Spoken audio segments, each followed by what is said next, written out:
You guys might hear some thunder. Yeah, that was pretty loud. All right, so before we get into this, I want to take a look at, because DeAaron Fox just got uploaded, so I got to take a look at that, guys. Before we do, if you guys are interested in Sleeper, that is the sponsor of today's segment, as always. So if you guys are interested, go check out the app. It's multitude of different things you can do on there. There's daily fantasy sports, but also one thing that's really cool is there is a social media aspect, and that's what I'm scrolling through right now. Like you can see right here, breaking, DeAaron Fox is expected to make his season debut tomorrow. So there's a lot of nice little updates, what's going on around the league, and so on. So if you guys want to go check that out, go do it. And you can also do some daily fantasy sports on there as well. All right, let's take a look here. So, I got a super chat. Let me say it real quick. Thank you, Brendan. He says, curious as to your thoughts, Clan. How does Harrison Barnes moving to the small forward change what he does? Wouldn't he do the same things he has earlier this season and last? Yeah, he would. He would do the same thing. Yeah. I don't think it would change. It would change his matchups for sure. I don't know if you guys can hear that.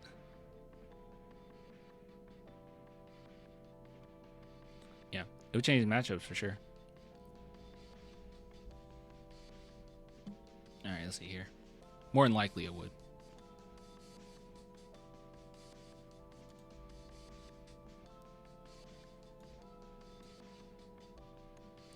Oh, you guys can't hear it.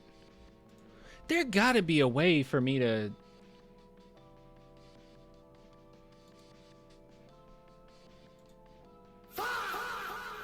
I just wanted to hit that.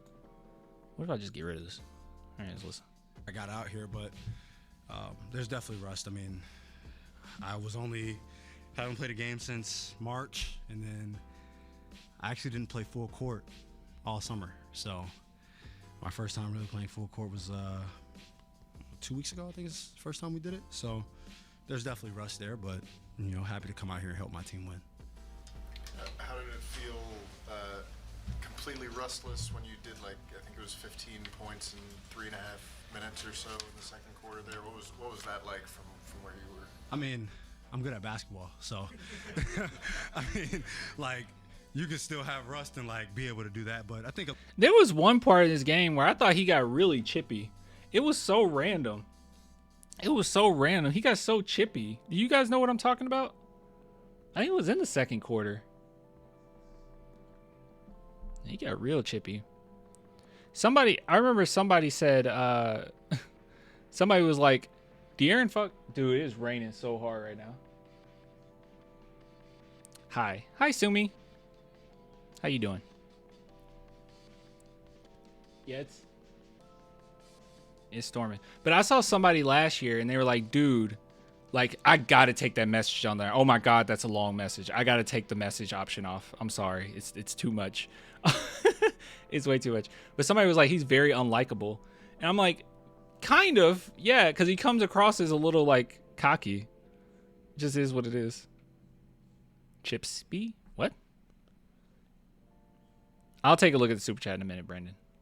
a lot of it, like, it's just me being able to go out there and obviously try to have this chemistry, because when I was playing 5-on-5, most of the time it wasn't with, guys in the rotation. It's with guys that aren't playing, or, our two-ways and some of our player development coaches. So just trying to get out there and find a rhythm with the guys. And for me, like, I don't want to break their rhythm, because I feel like we've played well.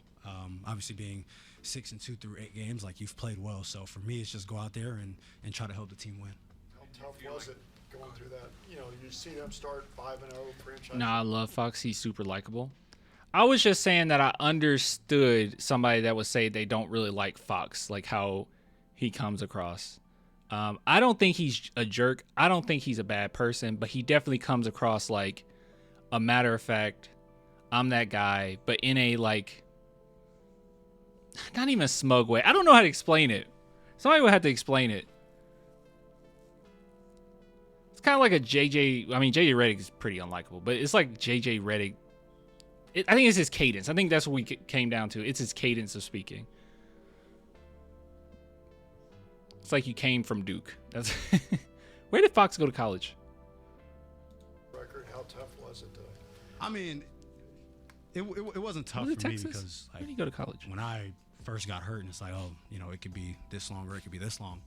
I didn't cry, but like I definitely broke down. Like, wow, I just got here. Obviously, I just Kentucky? had surgery on my hand, and then this happens. And for me, it was like, all right, you can sit here and pout and not go to work, or you can obviously soak in it for a little bit. But after that, I didn't. Clan thinks Fox is snarky and cocky.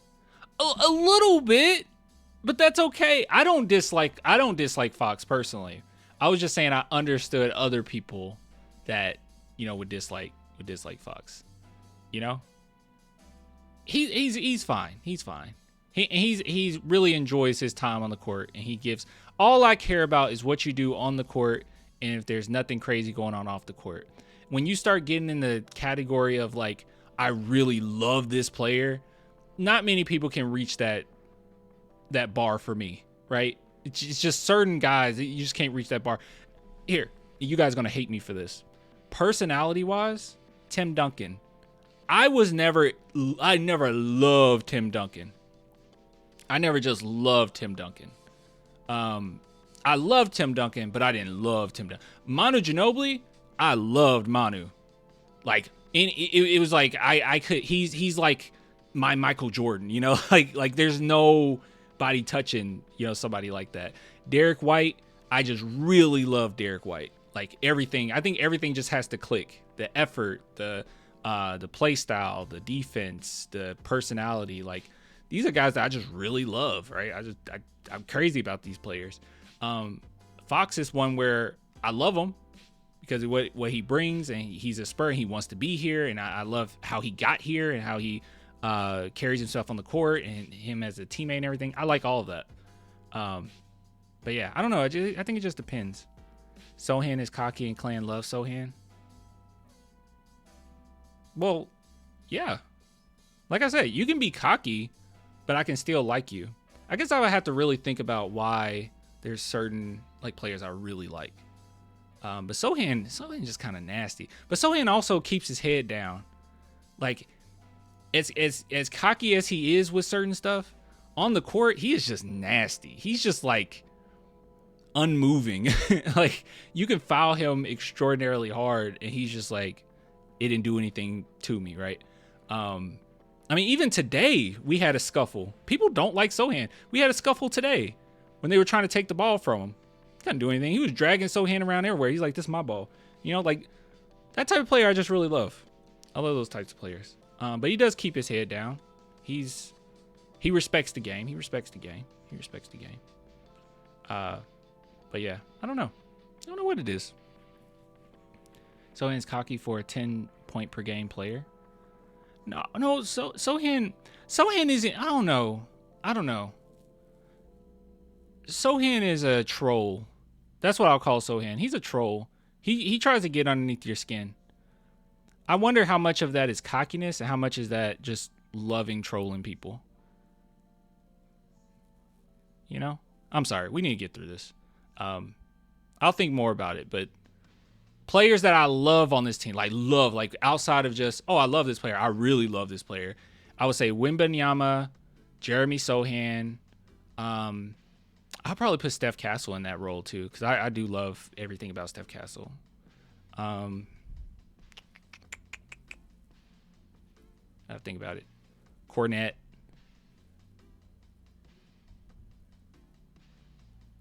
I don't know. Who's in y'all top list of loving on this roster?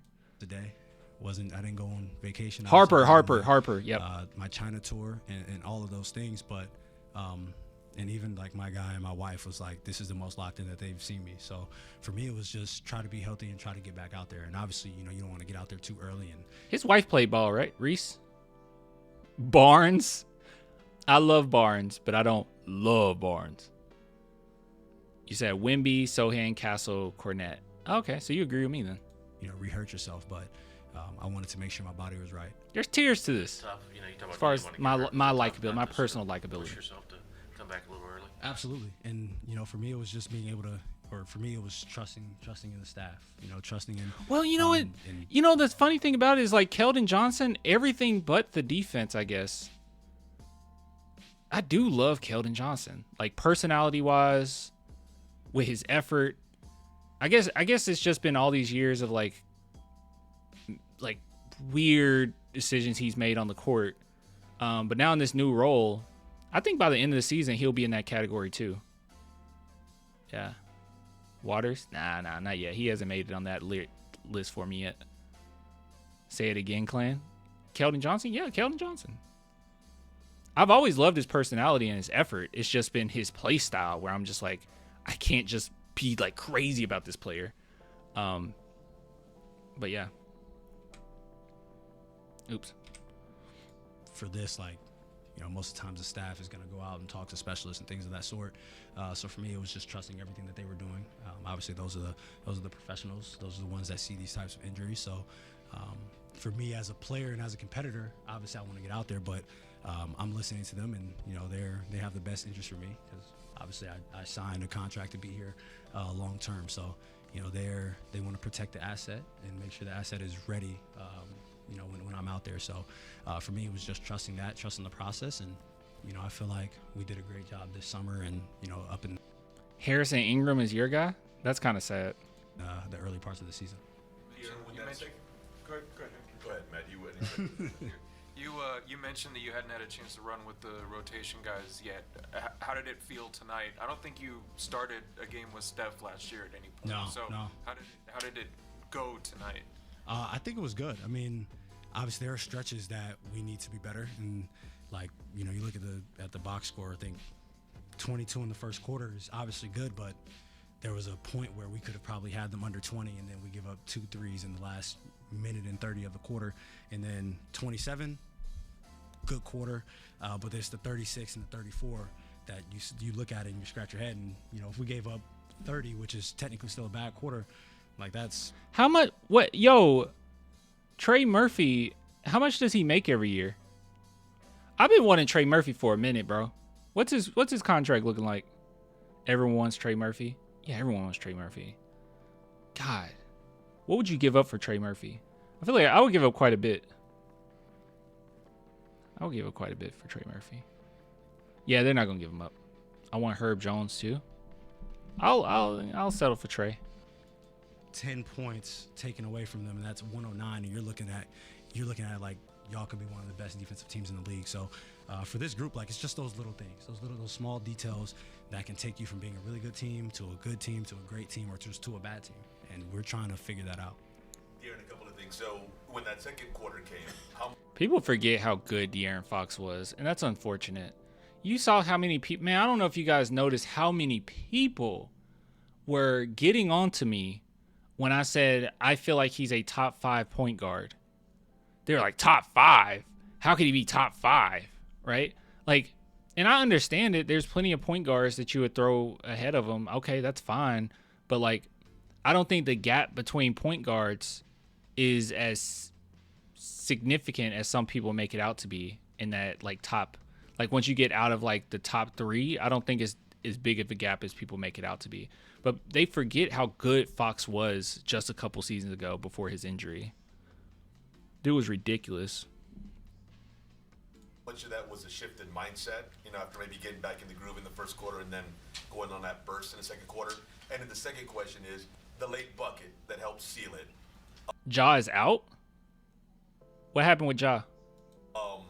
Was that kind of like riding a bike in that here you are closing moments and the ball's in your hands and you're going to do your thing? I mean, the second quarter, funny enough, when I started the game, I'm probably not going to make a shot right now. I haven't played a game since March. You're going to have that type of rust, but I'm can I still affect the game? And I felt like I did that defensively and then rebounding in the first quarter. And then second quarter, just kind of got a rhythm of being out there. Oh, man. That's how he's thinking? I love that. Because he got some crazy rebounds, some crazy hustle plays in there. Got my second win, and shots start falling. I wasn't doing anything different than I would do in the past, but just being able to get comfortable obviously helps that. And then in the fourth quarter, I told Vic, they brought me here to help you be able to close games. Obviously, teams are going to guard him in a special way. So for us, it opens everybody else up. And for me, if I'm able to play one-on-one like that, I like my odds majority of the time.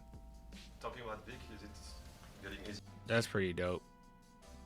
And one thing that he said after the game, I don't know if you guys watched when he talked to the announcer and he was talking to the crowd.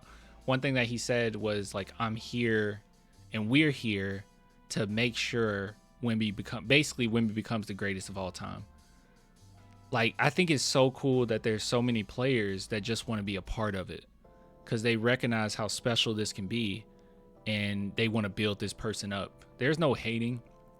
There's no like jealousy unless you're, on another team. But like all these legends reaching out to Wemby reaching out to legends, like getting all these teachings, getting all these workouts with them, picking everyone's brain. And then with our own team, like guys coming here, like Fox is a star. And I would say a couple seasons ago, superstar. We'll see what happens. But he's a star player in the NBA. And in my opinion, he's a top 5 point guard in the NBA. And the fact that he came here and his whole mindset is, I need to finish games and I need to get Wemby to a different level is crazy, bro. Like everyone just looks up to him, literally and figuratively. Like they look up to Vic. I don't know. It's a special thing. And I think Wemby has a big part of that too, right? He could have easily just been like some arrogant, I almost said something, but like an arrogant jerk, right? But he's not that at all. One thing I always bring up, and I'm gonna keep bringing it, I'll bring this up until he retires.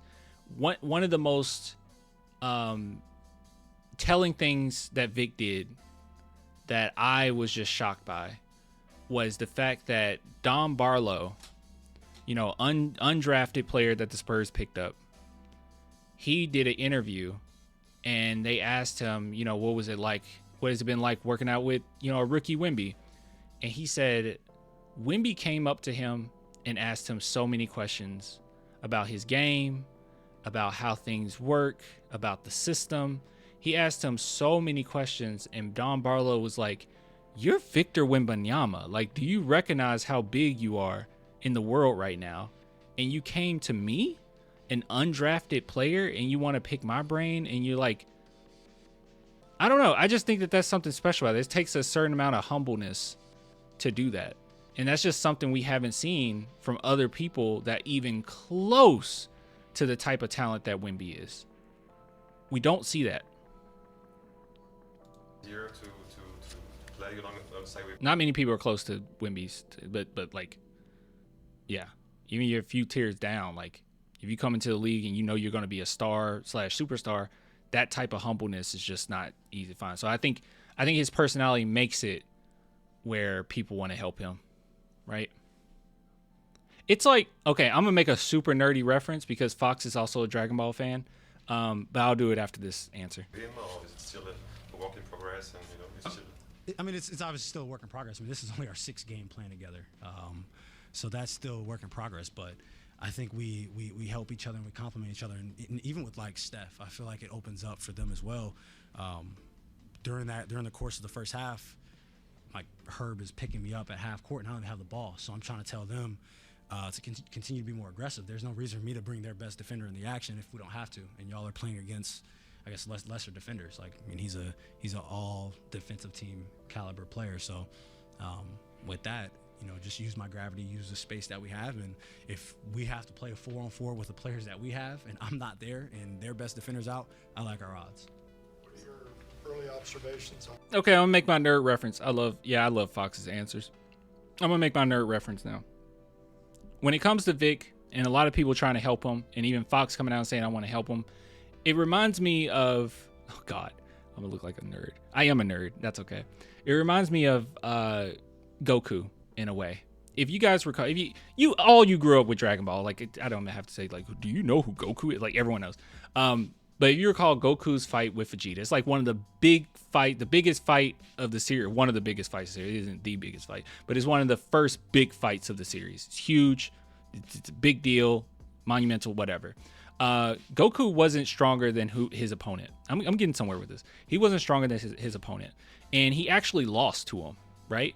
But ultimately, he won But he won because he had a lot of different people coming into the fight and helping, right? Now, the reason why I bring that up is because I think the show actually showed that Goku's biggest strength maybe wasn't even his skill. Yes, he's like incredible. He has all this potential, but it wasn't even that. What made him special and what made him such a great leader was his personality, his humbleness, and what he did for other people. And I feel like with Wembanyama, a lot of people coming in and helping him, that might be his biggest strength. Like, yes, he has the potential to be the greatest of all time. Like, yes, he has this crazy defensive ability. Like, yes, he's 8 feet tall, right? Like, yes, he has all these things. He has guard skills, and that's all great. But then at the end of the day, the type of leader he is can really propel you. And while it drives me crazy sometimes that Wemby will like foul out of games and he's just trusting his teammates, right? That pisses me off. But at the same time, that trust that he has for his teammates and not saying that I'm above any of you makes everybody want to work with them and everybody want to chip in and do their part and basically die on the battlefield with you, right? So like, I think that that's what makes him so great. That's what makes him so great. So we'll have games where Wemby won't play as well, but then you see his teammate or another teammate step up. And you're like, well, you know, they're just supposed to do that. No, like the leader that you have and the person that believes in you and that you see every single day, that plays a part of things. So back to Dragon Ball, Goku eventually ended up being crazy, right? Like crazy great or whatever. But early on in the Dragon Ball Z series, he wasn't the strongest. You know, he wasn't the strongest. And he lost that fight, but he won it because everyone else chipped in. And they chipped in because of the person he was. They were inspired because of the person he was. They believed in themselves because of the person he was. That's a crazy fight, by the way. You really need to go back. If you guys have not watched Dragon Ball Z in a while, you need to go back and watch it. It's pretty great. That's my take. Dylan Harper. Oh, I think Dylan was great. Just his instinct for the game. And obviously, with most rookies, like, you know what's going on, but you don't know what's going on. Like, the NBA is different from any level that you've played at. And he still does what he does. He gets to the basket, gets downhill. He's able to create for himself and others. So it was great, obviously, watching him and want him to get healthy because that just adds another dynamic to our team. And obviously, I didn't expect when I'm ready to play that he'd be out. So as a team, we're still, trying to get healthy. And obviously not having Luke out there as well. I think this team, we have a lot of talent in this room. Beauties of the way this roster is constructed in a way. I know it's like it's young, but you brought up the fact that all that Victor gravity allows you to go one-on-one. Could Fox be Vegeta? Fox don't have that much pride, I don't think. I guess we're talking about what version of Vegeta. He's not early on Vegeta. He would be like older Vegeta. He learned, I don't know. Steph is a good one-on-one player. Dylan's a good one-on-one player. Is that kind of the idea that you guys can attack one-on-one matchups as everyone's sucked into Victor, basically? Yeah, definitely. I mean, he's one of those guys like Steph.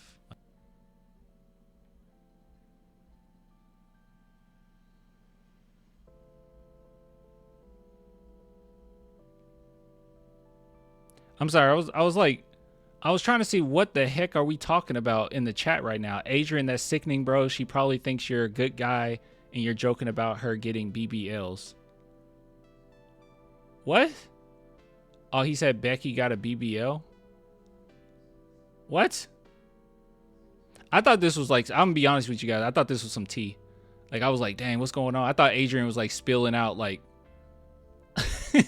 some breakup he just went through, like, oh, I broke up with my girl and she got a BBL. I had no idea what was going on just now. Okay, sorry. Yeah.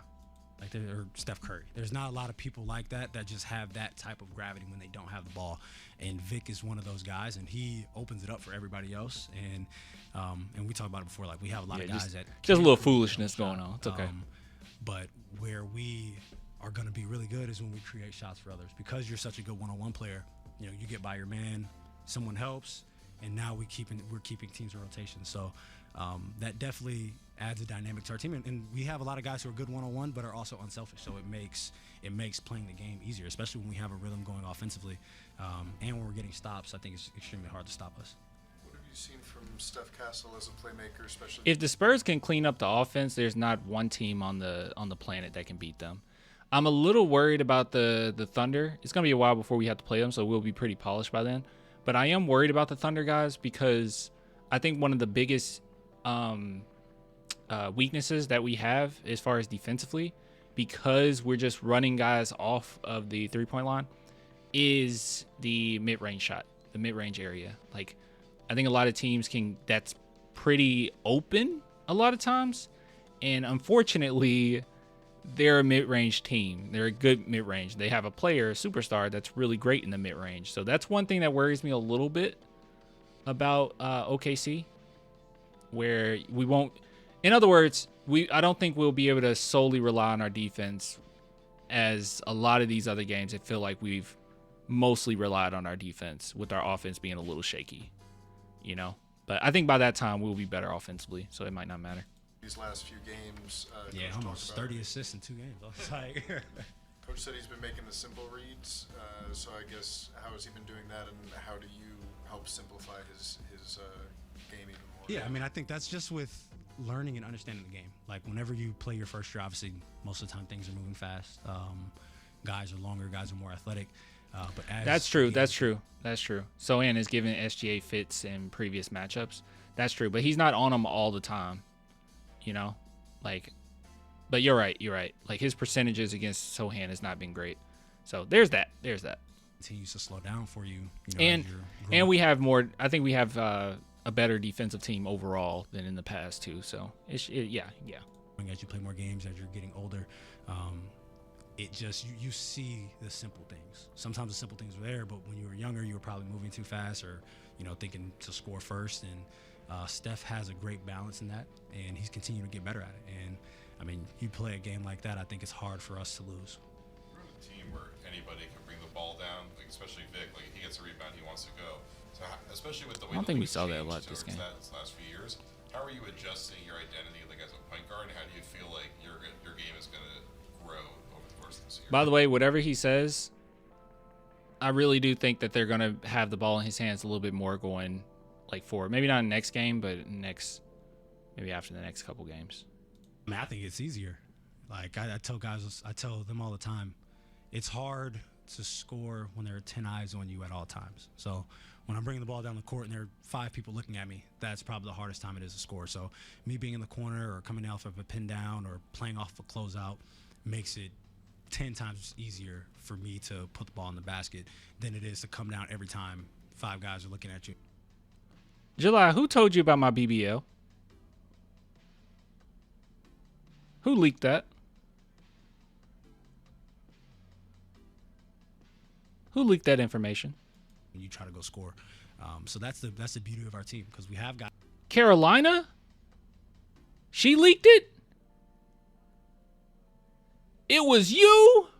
I want to show that clip, the Ice Cube. Dude, I'm at a webcam right now. I could do the thing. It was you?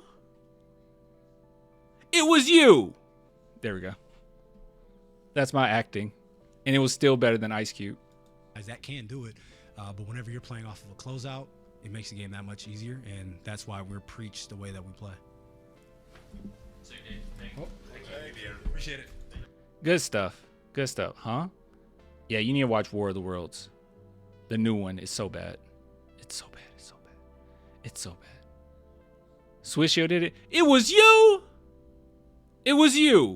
There we go. I hope you liked that. Now let me be in a movie. Pay me $1 gazillion, whatever Ice Cube got paid for that. You can put me in it now. Yeah, give me the Oscar. Great acting. Thanks, guys. BBL Drizzy. BBL Drizzy.